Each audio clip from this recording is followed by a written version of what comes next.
Bonjour, merci Monsieur le Président, bonjour Madame Notat, bonjour Monsieur Sénard. Je vais commencer par m'excuser parce que je vais poser deux petites questions et je dois filer, mais j'écouterai très précisément, bien évidemment, l'intégralité de vos réponses. Je remercie le Président d'avoir accepté que je file par la même occasion. Je ne reviendrai pas sur la qualité de votre rapport, les collègues l'ont salué, je me joins à eux.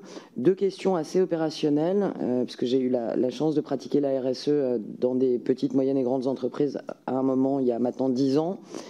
On a eu, il y a une dizaine d'années, notamment dans les années 2007-2008, pré-crise, une forte offensive d'entreprises françaises, plutôt haut niveau en matière de RSE. On n'a pas à rougir, je pense, globalement de l'intégration de cette dynamique en France.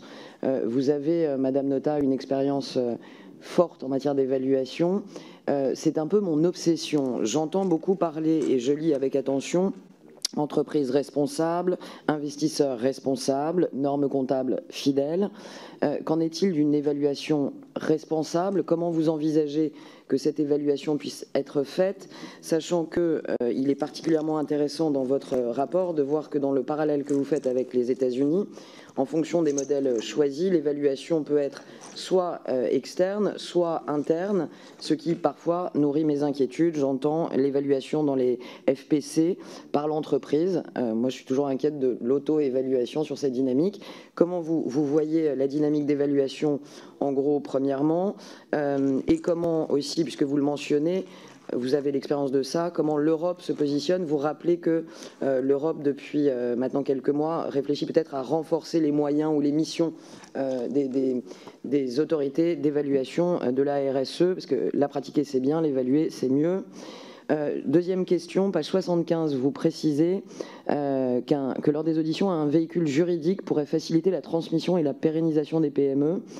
J'aurais souhaité peut-être vous entendre un peu plus entre nous sur la création de ce véhicule juridique auquel vous songez. Je vous remercie. Merci.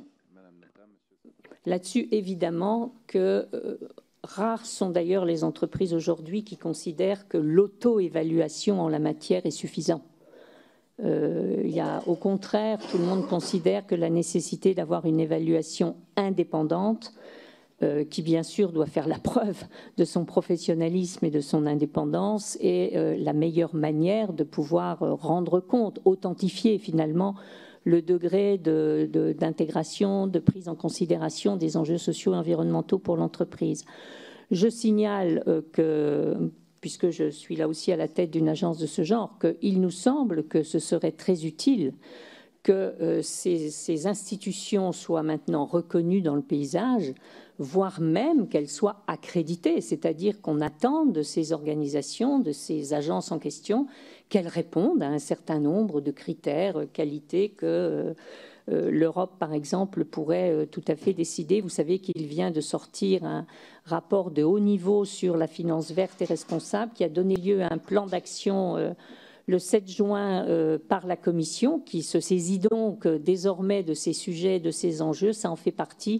Là aussi, du même coup, la France a une belle parole à porter au niveau européen qui vient d'ouvrir ce sujet.